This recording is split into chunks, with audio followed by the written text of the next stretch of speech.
Uzun illərdir ölkədə, xüsusilə də paytaxt Bakıda mövcud olan qanunsuz, sənədsiz tikililər problemi son vaxtlar ictimaiyyətdə müzakirə olunan ən aktual mövzulardan birinə çevrilib. Qanunsuz tikililər barədə tədbirlərin görülməsi məsələsi gündəmdən düşmür və tez-tez belə tikililərin sökülməsinin vacibliyi barədə fikirlər də səslənir. Bu fikirlərin nə dərəcədə obyektiv olması isə mübahisə predmeti olaraq ayrıca bir müzakirə mövzusudur. Ümumiyyətlə, hazırda paytaxtın mərkəzində və ətrafındakı kənd və qəsəbələrdə minlərlə qanunsuz tikililər var.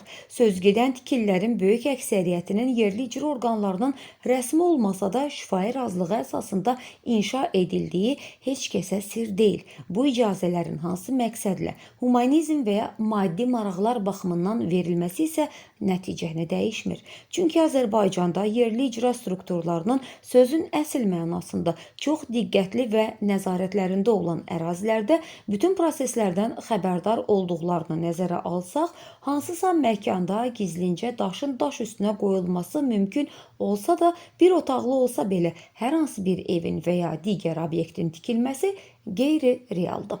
Mövzunun davamı olaraq bildirək ki, Bakıda mağaza kimi fəaliyyət göstərən obyektin üzərində tikinti işləri aparılır. Söhbət Səbail rayonu Badamdar qəsəbəsi Tofiq Məmmədov küçəsində aparılan tikinti işlərindən gedir. Videodan da göründüyü kimi yazıcı Anarın romanı gerçək olub.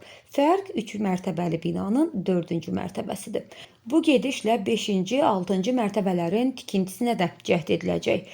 Obyektin damında aparılan tikinti bir yana, üstəlik burada tikintinin normativ qaydalarına da əməl olunmur. İşçilər kaskadan istifadə etmir, qoruyucu kəmər yoxdur. Görəsən baş verə biləcək hər hansı bir faciənin cavabdehi kim olacaq? Taxta konstruksiyalarla əlavə olunan mərtəbənin hansı məqsədlə artırıldığını, tikinti icazəsinin sənədlərinin olub-olmaması haqqında heç bir məlumat əldə edə bilmədik.